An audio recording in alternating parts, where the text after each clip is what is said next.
Mind ஸ்விட்ச் enigma பாடி swabs மர்மத்தை வெளிப்படுத்தியது. அத்தியாயம் -4. மறைக்கப்பட்ட கோயில் அகிவிட்ஸின் சோதனைகள் மற்றும் கடந்த கால நிழல்கள். உயரும் புயல் பற்றிய செய்தி எச்சரிக்கை அகிவிட்ஸ் அறக்கட்டளையின் மீது ஒரு நிழலை போட்டது. எவானாசும் நந்தினியும் தங்கள் பயணம் ஒரு புதிய கட்டத்திற்குள் நுழைகிறது என்பதை அறிந்தனர். அது அதிக ஆபத்து மற்றும் ஆழமான மர்மங்கள் நிறைந்தது. அவர்கள் தங்கள் உறுதியை வலுப்படுத்திக் கொண்டு அகிவிட்ஸின் பாரம்பரியத்தை பாதுகாக்க உறுதியுடன் வரவிருக்கும் சவால்களுக்கு தயாராகினர். ஒரு நாள் மாலை அறக்கட்டளையின் நூலகத்தில் உள்ள பழங்கால சுருள்களை அலசி ஆராய்ந்து கொண்டிருந்தபோது அனன்யா ஒரு திடுக்கிடும் கண்டுபிடிப்பு செய்தார். நிழல்களின் தாயத்து எனப்படும் சக்திவாய்ந்த கலைப்பொருளின் குறிப்பு உரைக்குள் மறைந்திருந்தது. சுருள்களின் படி இந்த தாயத்து ஒற்றுமை மற்றும் சமநிலையின் ஒளியை பெருக்கும் அல்லது தவறான கைகளில் விழுந்தால் உலகத்தை குழப்பத்தில் மூழ்கடிக்கும் சக்தியை கொண்டிருந்தது. தார் பாலைவனத்தில் ஆழமாக புதைக்கப்பட்ட ஜான்சார் என்ற தொலைந்து போன நகரத்தில் நிழல்களின் தாயத்து மறைந்திருப்பதாக கூறப்படுகிறது என்று அனன்யா விளக்கினார். எங்கள் எதிரிகள் கண்டுபிடிப்பதற்கு முன் நாம் அதை கண்டுபிடிக்க வேண்டும். அவசரத்தை உணர்ந்து எவானாஸ் நந்தினி மற்றும் அவர்களது நம்பிக்கைக்குரிய தோழர்கள் சுருள்களில் உள்ள துப்புகளால் வழிநடத்தப்பட்ட தார் பாலைவனத்திற்கு புறப்பட்டனர். சுட்டெரிக்கும் பகல்கள் மற்றும் உறைபனி இரவுகள் அவர்களின் சகிப்புத்தன்மையை சோதிக்கும் வகையில் பயணம் கடினமானதாக இருந்தது. ஆனாலும் அவர்களின் மன உறுதி ஒருபோதும் தளரவில்லை. பல நாட்கள் பயணத்திற்கு பிறகு அவர்கள் பாலைவனத்தின் விளிம்பை அடைந்தனர். அங்கு அவர்கள் மாலிக் என்ற பழைய அலைந்து திரிபவரை சந்தித்தனர். அவர்களின் தேடலை பற்றி கேள்விப்பட்ட அவர் பாலைவனத்தை பலமுறை கடந்து இழந்த நகரத்திற்கு வழிகாட்ட முன்வந்தார். மாலிக் அவர்களை துரோகமான மணல் குன்றுகள் மற்றும் பழங்கால இடிபாடுகள் வழியாக வழிநடத்தினார். அவர்கள் இறுதியாக ஜான்சார் நுழைவாயிலுக்கு வந்தனர். நகரம் மணலுக்கு அடியில் மறைந்திருந்தது. அதன் கட்டமைப்புகள் குறிப்பிடத்தக்க வகையில் பாதுகாக்கப்பட்டுள்ளன. அவர்கள் தளம் நிறைந்த தெருக்களை ஆராய்ந்தபோது பழங்கால கட்டிடக்கலை மற்றும் சுவர்களை அலங்கரித்த சிக்கலான சிற்பங்களை கண்டு பிரமித்தனர். அவர்களின் ஆய்வு நகரின் மையத்தில் உள்ள ஒரு பெரிய கோவிலுக்கு அவர்களை அழைத்துச் சென்றது. உள்ளே அவர்கள் சிலைகள் மற்றும் நினைவுச்சின்னங்கள் நிரப்பப்பட்ட ஒரு அறையை கண்டுபிடித்தனர். அதன் மையத்தில் நிழல்களின் தாயத்தை வைத்திருக்கும் ஒரு பீடம் இருந்தது. தாயத்து ஒரு அமானுஷ்ய ஒளியுடன் பிரகாசித்தது. கவர்ச்சிகரமானதாகவும் ஆபத்தானதாகவும் உணரும் சக்தியுடன் துடித்தது. தாயத்தை எடுக்க எவானாஸ் கையை நீட்டியபோது அறை நடுங்கத் தொடங்கியது. இருளில் இருந்து ஒரு நிழல் உருவம் வெளிப்பட்டது. பாரம்பரியத்தின் காவலர்களின் முன்னாள் உறுப்பினரான வருண் தான் அதிகாரத்தின் வாக்குறுதியால் சிதைக்கப்பட்டார். அவர் அவர்களை பின்தொடர்ந்து தாயத்தை தனக்காக கோரவும் அவர்கள் அடைய கடினமாக போராடிய சமநிலையை சீர்குலைக்க அதன் சக்தியை பயன்படுத்தவும் முயன்றார். இந்த தாயத்து வைத்திருக்கும் சக்தியை பற்றி உங்களுக்கு தெரியாது. வருண் கேலி செய்தான். அதன் மூலம் ஒற்றுமை மற்றும் சமநிலையின் தடைகளிலிருந்து விடுபட்டு எனது உருவத்தில் உலகை மறுவடிவமைப்பேன். எவானாசுக்கும் நந்தினிக்கும் தாங்கள் விரைந்து செயல்பட வேண்டும் என்று தெரியும். தங்களின் பயிற்சி மற்றும் பெற்ற ஞானத்தின் மூலம் அவர்கள் வருணனுடன் கடுமையான போரில் ஈடுபட்டனர். அறை அவர்கள் போராட்டத்தின் ஓசைகளால் எதிரொலித்தது. தாயத்து ஒளி சுவர்களில் பயங்கரமான நிழல்களை வீசியது. வருணின் பலம் அசாத்தியமானது. ஆனால் எவானாசும் நந்தினியும் தங்கள் பந்தத்தின் பலத்தாலும் அவர்களது தோழர்களின் ஆதரவுடனும் சண்டையிட்டனர். அனன்யா சுருள்களை பற்றிய தனது அறிவை பயன்படுத்தி தாயத்தின் இருண்ட சக்தியை நடுநிலையாக்குவதற்காக ஒரு மந்திரத்தை ஓதத் தொடங்கினார். மந்திரம் உச்சக்கட்டத்தை அடைந்ததும் அமுதத்தின் வெளிச்சம் தீவிரமடைந்தது. வருணன் ஒரு கணம் கண்மூடித்தனமானான். கிடைத்த வாய்ப்பை பயன்படுத்தி எவானாசும் நந்தினியும் அவரை நிராயுதபாணியாக்கி தாயத்தை பத்திரப்படுத்தினர். அறை அமைதியானது. தாயத்தின் சக்தி அவர்களின் கூட்டு முயற்சியால் அடக்கப்பட்டது. வருண் தோற்கடிக்கப்பட்டதால் அவர்கள் தாயத்தை ஒரு பாதுகாப்பு பெட்டியில் கவனமாக வைத்தனர். அது தீமைக்கு பயன்படுத்தப்படாது என்பதை உறுதி செய்தது. அதை மீண்டும் கண்டுபிடிக்கக்கூடிய ஜான்சாரில் விட்டுவிட முடியாது என்று அவர்களுக்கு தெரியும். அதற்கு பதிலாக அவர்கள் அதை மீண்டும் அடித்தளத்திற்கு கொண்டு வர முடிவு செய்தனர். அங்கு அது பாதுகாக்கப்பட்டு படிக்க முடியும். வாரணாசிக்கு அவர்கள் திரும்பிய பயணம் பிரதிபலிப்பு மற்றும் புதுப்பிக்கப்பட்ட நோக்கத்துடன் இருந்தது. அவர்கள் கடந்த காலத்தின் நிழல்களை எதிர்கொண்டனர் மற்றும் முன்னெப்போதையும் விட வலுவாக ஒற்றுமையாக வெளிப்பட்டனர். தாயத்தின் உண்மையான சக்தி குழப்பத்திற்கான ஆற்றலில் இல்லை. மாறாக இருளை ஒளியால் வெல்லும் திறனில் உள்ளது என்பதை அவர்கள் உணர்ந்தனர். அடித்தளத்திற்கு திரும்பி அவர்கள் தாயத்தை ஒரு பாதுகாப்பான பெட்டகத்தில் வைத்தார்கள். அதைச் சுற்றி பண்டைய சின்னங்கள் மற்றும் பாதுகாப்பு மந்திரங்கள் இருந்தன. அவர்கள் எதிர்கொண்ட சவால்கள் மற்றும் ஒற்றுமை மற்றும் சமநிலையில் அவர்கள் கண்ட பலத்தை நினைவூட்டுவதாக இது இருக்கும். அவர்களின் நோக்கம் தெளிவாக இருந்தது. அகிவிட்சின் போதனைகளை தொடர்ந்து பரப்புவது. சமநிலையை சீர்குலைக்க முயன்றவர்களிடமிருந்து உலகை பாதுகாப்பது மற்றும் தங்களுக்குள் ஒளியை தழுவ மற்றவர்களை ஊக்கப்படுத்துவது. சாயல்களின் அமுலெட் கைப்பற்றப்பட்ட பிறகு எவனாஸ் மற்றும் நந்தினி அவர்கள் அகிவிட்ஸ் அறக்கட்டளைக்கு திரும்பினர். அந்த அறக்கட்டளை வளர்ந்து சமநிலை மற்றும் ஒற்றுமை தேடும் மக்களுக்கு அடைக்கலமாக மாறியது. எனினும் அமுலெட்டின் இருக்கை அச்சத்தையும் அதனுடைய சக்தி ஆபத்தான சக்திகளை ஈர்க்கக்கூடியதையும் அதனை முழுமையாக புரிந்துகொள்ள வேண்டியது அவசியம் என்பதை அவர்கள் அறிந்திருந்தனர். பழமையான உரைகளில் ஆழமாக மூழ்கிய அனன்யா அகிவிட்சின் சோதனைகள் பற்றிய குறிப்புகளை கண்டுபிடித்தார். இவை தேர்ந்தெடுக்கப்பட்ட பாதுகாவலர்களின் பிணைப்பை சோதிக்கவும் வலுப்படுத்தவும் வடிவமைக்கப்பட்ட பரிசோதனைகள். இவை வெற்றிகரமாக முடிக்கப்பட்டால் அகிவிட்சின் முழுமையான ஞானத்தை வெளிப்படுத்தி அமுலெட்டின் உண்மையான நோக்கத்தை திறக்கக்கூடும். இந்த சோதனைகள் இந்தியாவில் உள்ள புனித இடங்களில் மறைந்துள்ளன என்று அனன்யா விளக்கினார்.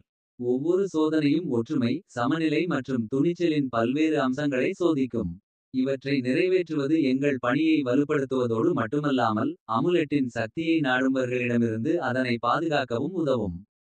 எவனாஸ் மற்றும் நந்தினி இந்த சோதனைகளை தொடர வேண்டும் என்று சம்மதித்தனர்.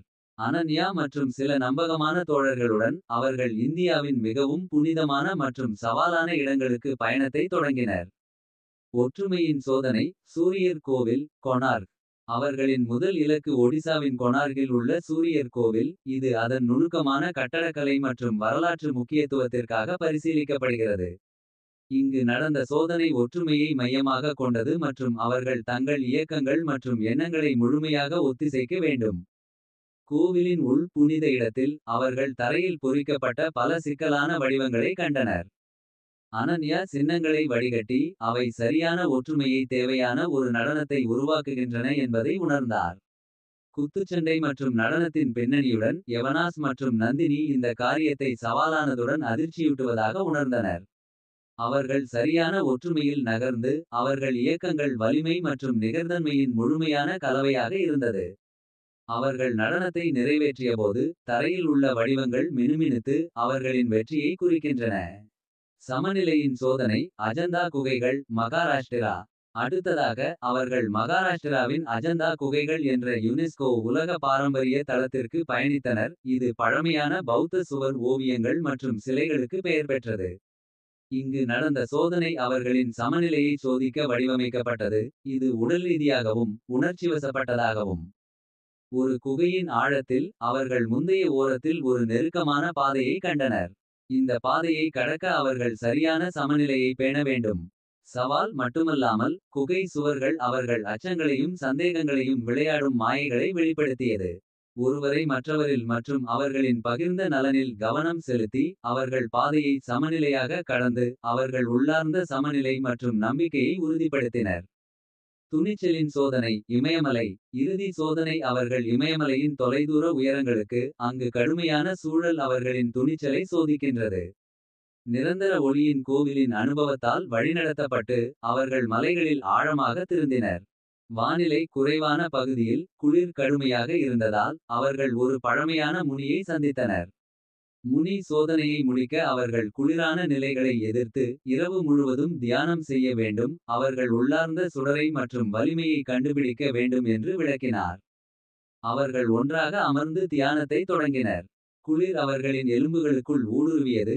ஆனால் அவர்கள் உள்ளார்ந்த ஒளியில் மற்றும் பகிர்ந்த பிணைப்பில் கவனம் செலுத்தினர். விடியல் வந்தபோது குகை வெப்பமான பொற்கொலுர் ஒளியால் நிரம்பியது. மற்றும் முனி சோதனை முடிந்தது என்று அறிவித்தார். அவர்கள் தங்கள் துணிச்சலை நிரூபித்து அகிவிட்சின் ஆற்றலுடன் தங்கள் தொடர்பை ஆழமாக்கினர்.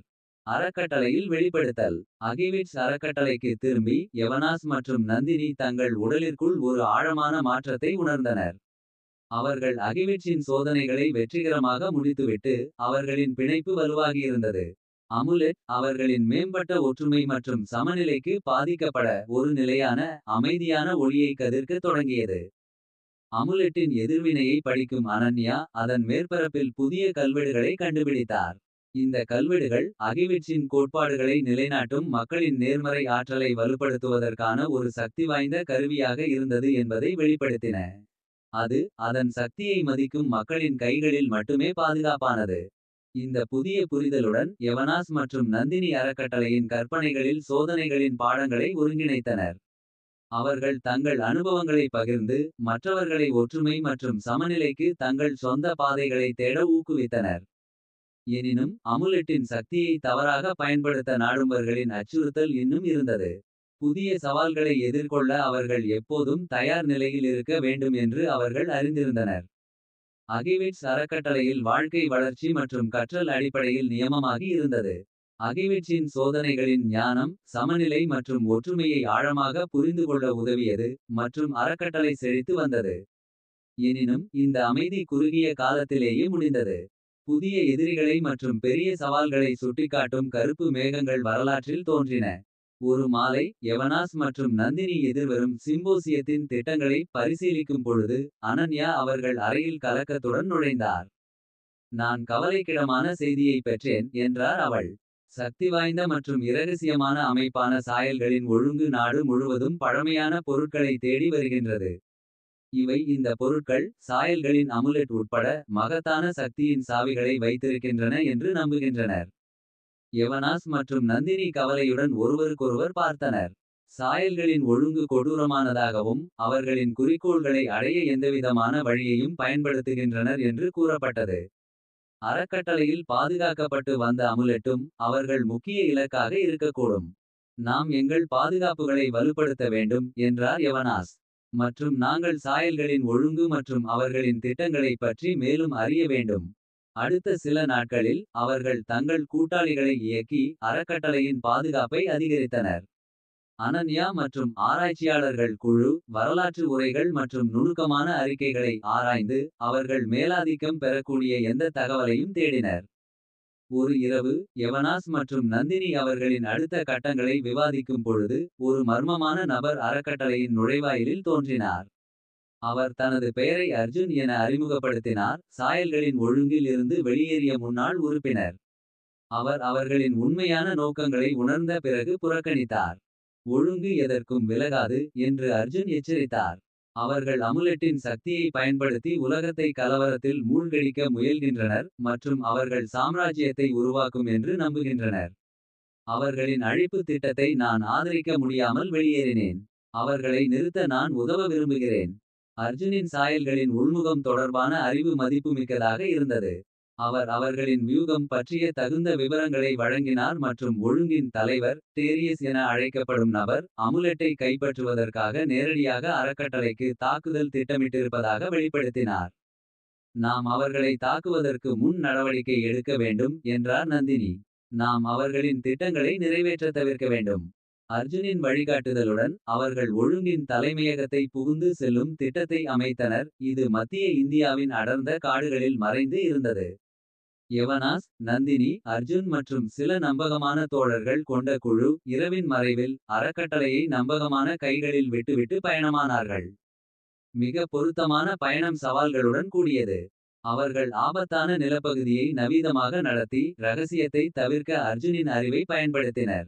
அவர்கள் கோட்டையை நெருங்கியபோது அவர்கள் ஒழுங்கின் தயாரிப்புகளை புரிந்து கொண்டனர். ஒவ்வொரு நுழைவாயிலிலும் காவலர்கள் நின்றிருந்தனர் மற்றும் அச்சமூட்டும் மயக்கம் காற்றில் பரவியது.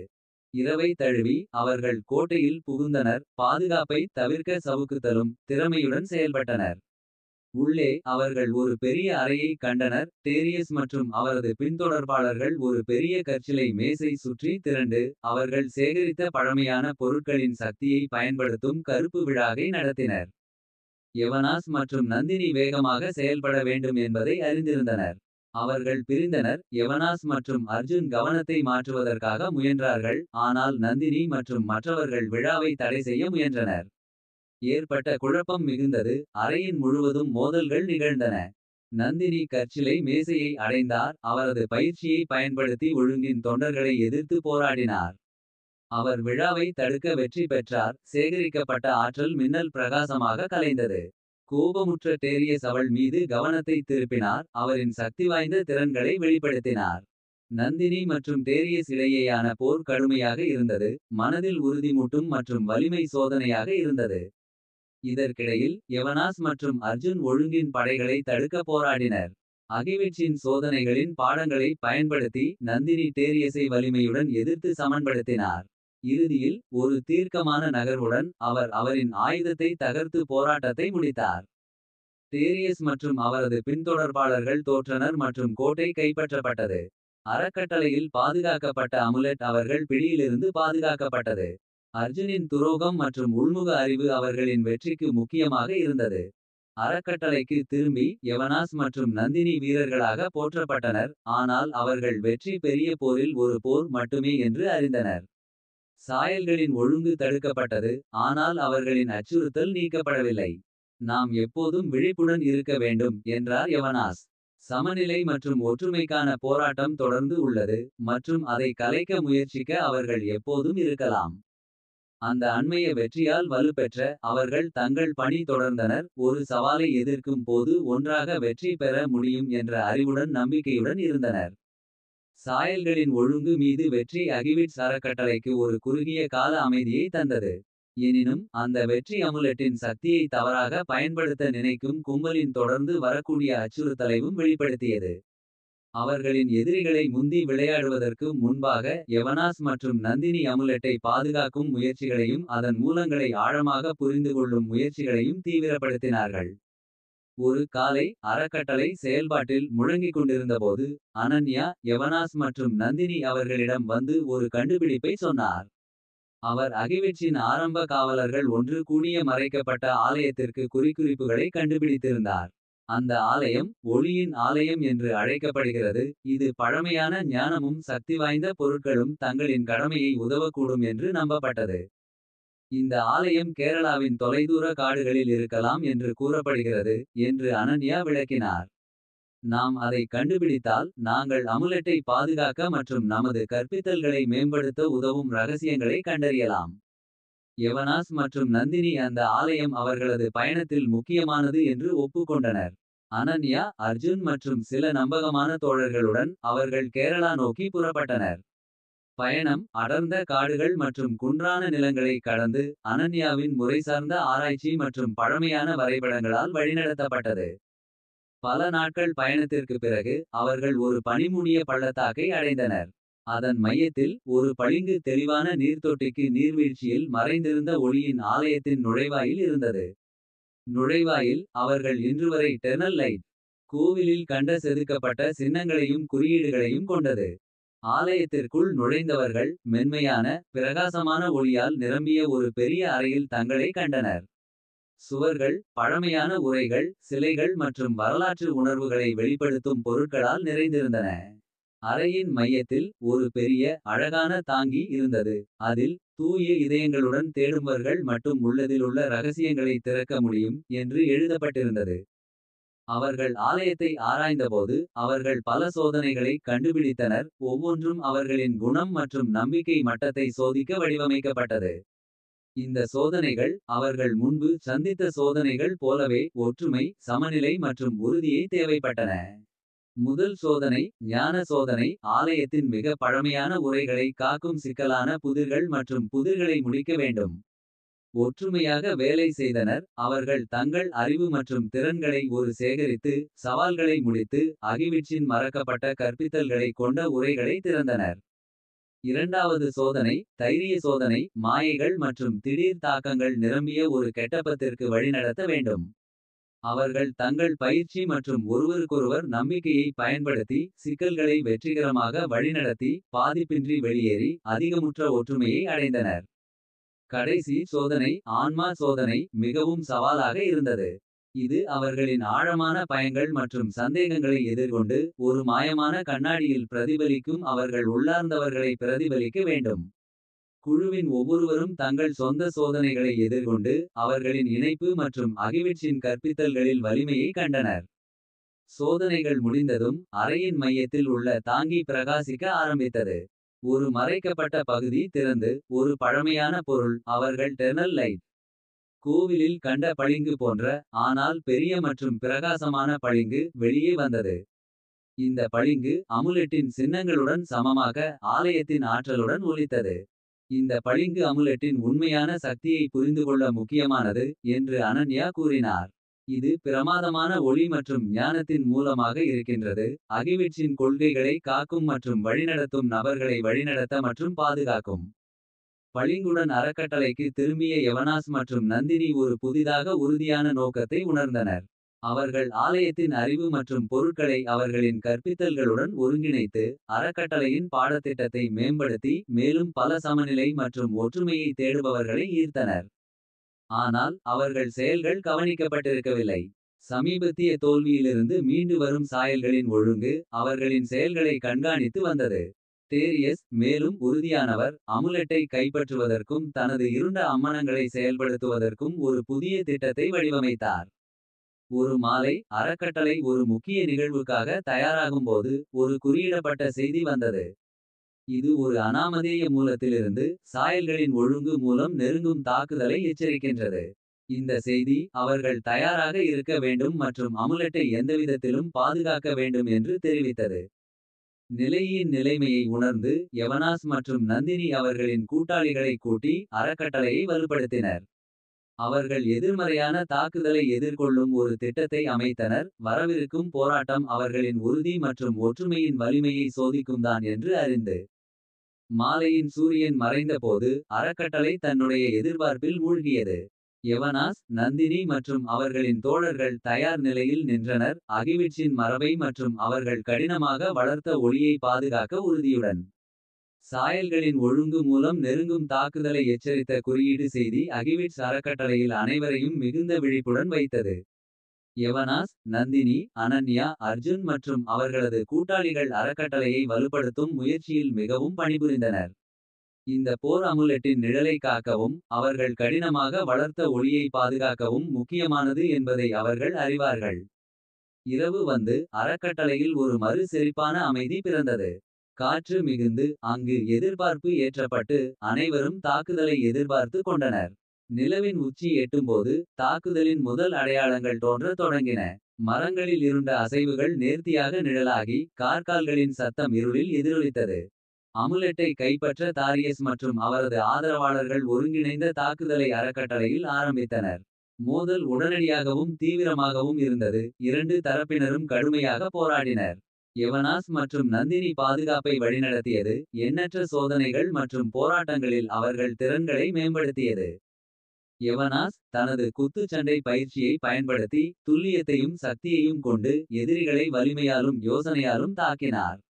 நந்தினி பரதநாட்டியம் மூலம் ஒரு நேர்த்தியுடன் மற்றும் சிக்கலுடன் களம் முழுவதும் பின்னே அவரது அசைவுகள் நேர்த்தியும் செயல்திறனும் கொண்டது. சேர்ந்து அவர்கள் ஒரு வலிமையான சக்தியாக இருந்தனர். அகிவிட்ஸின் கற்பித்தல்களில் இருந்து அவர்கள் கற்ற ஒற்றுமையும் சமநிலையும் பிரதிபலித்தது. அர்ஜுன் இப்போது முழுமையாக அவர்களின் வழியில் ஈடுபட்டார். அவர்களுடன் போராடி சாயல்களின் ஒழுங்கின் உள்துறை அறிவை பயன்படுத்தி அவர்களின் உத்திகளை முன்னெச்சரிக்கவும் எதிர்ப்பதற்கும் உதவினார்.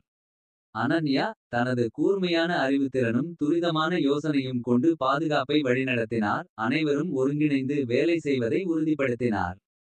அவர்கள் சிறந்த முயற்சிகளையும் கவனமிக்க தயாரிப்புகளையும் மேற்கொண்டனர். ஆனால் சாயல்களின் எண்ணிக்கையும் உறுதியும் பெரும் சவாலாக இருந்தது. தாரியஸ் தன்னுடைய சக்தியின் பேரால் தூண்டப்பட்டு அறக்கட்டளையின் உட்புற பகுதிக்கு நுழைய முடிந்தார். அமுலெட்டை வைத்திருந்த இடம். யவனாஸ் மற்றும் நந்தினி ஆபத்தை கவனித்து அவரை எதிர்கொள்கின்றனர்.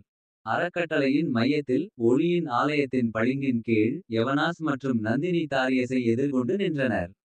அறை மிகவும் அதிகமான மற்றும் பக்கத்தில் துல்லியமான ஆற்றலால் நிரம்பியிருந்தது. அமுலெட்டின் சக்தி பளிங்குடன் ஒலித்தது.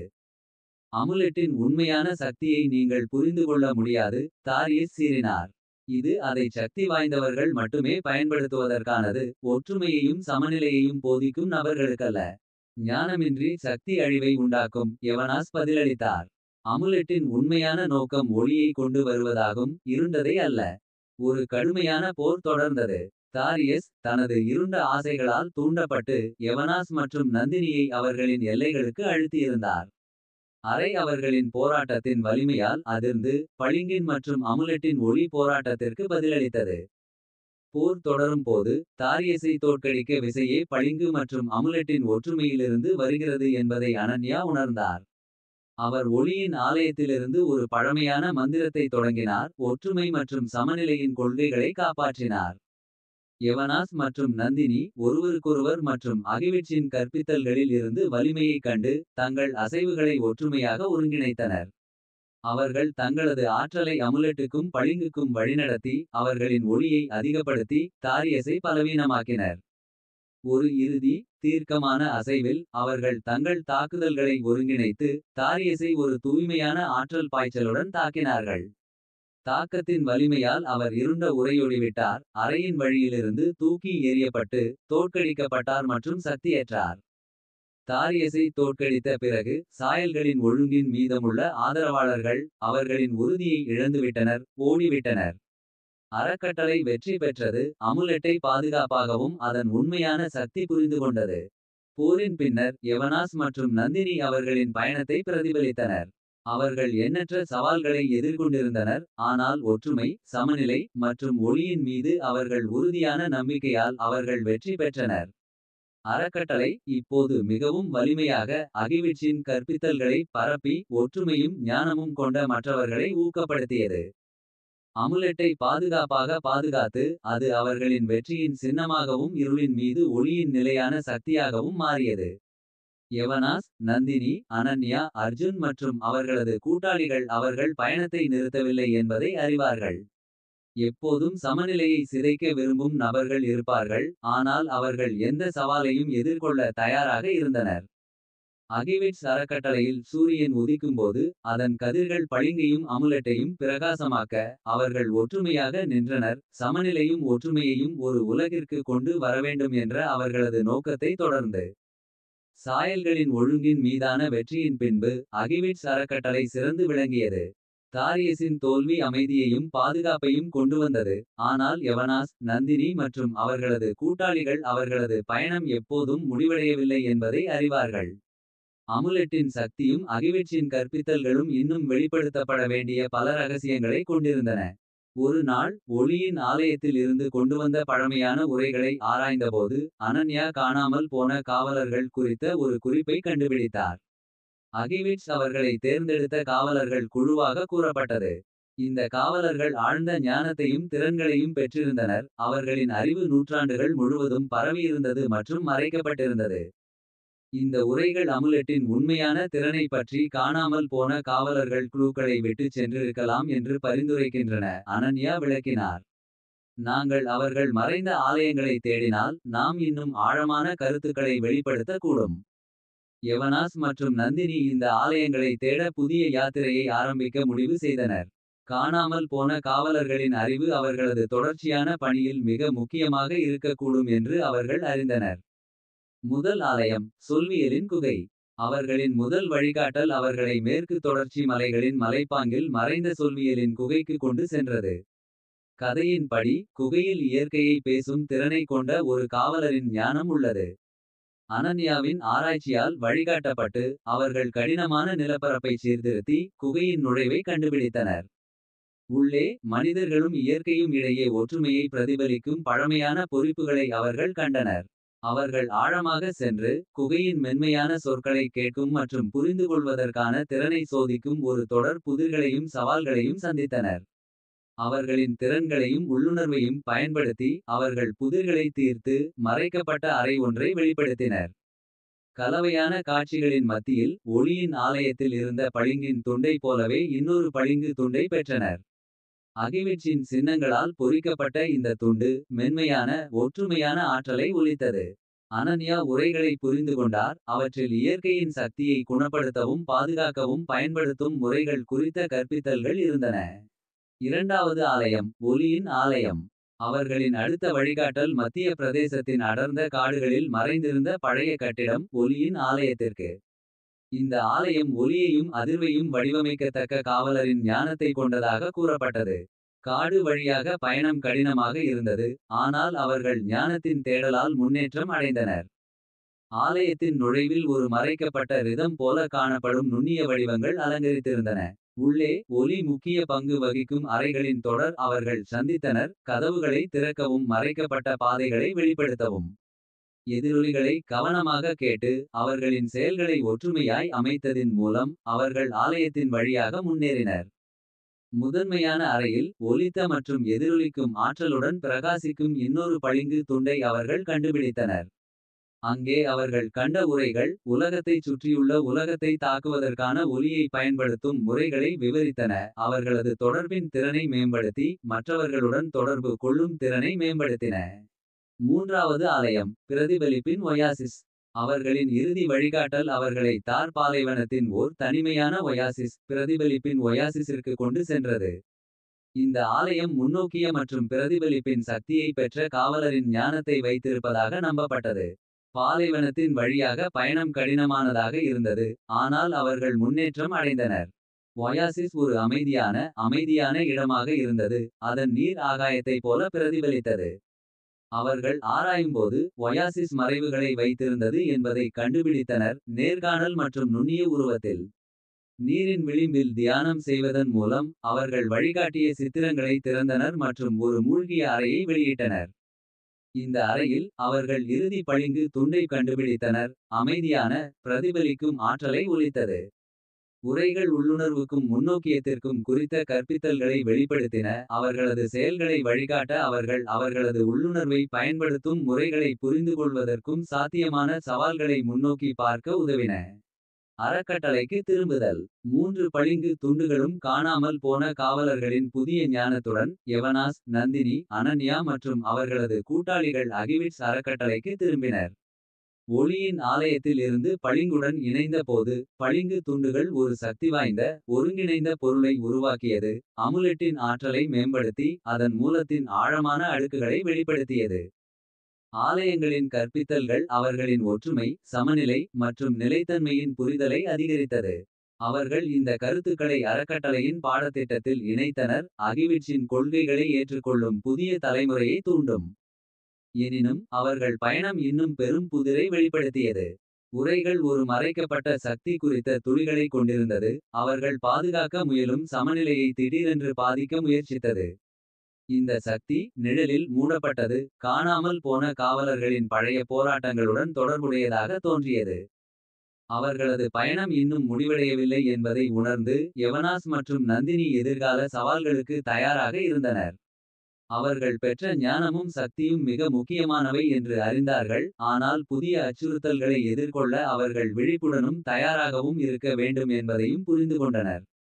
அகிவிட்ஸ் அறக்கட்டளையில் சூரியன் உதயமாகும்போது அதன் கதிர்கள் பளிங்கையும் அமுலெட்டையும் பிரகாசமாக்க அவர்கள் ஒற்றுமையாக நின்றனர். அவர்களது உறுதி மிக வலிமையானது.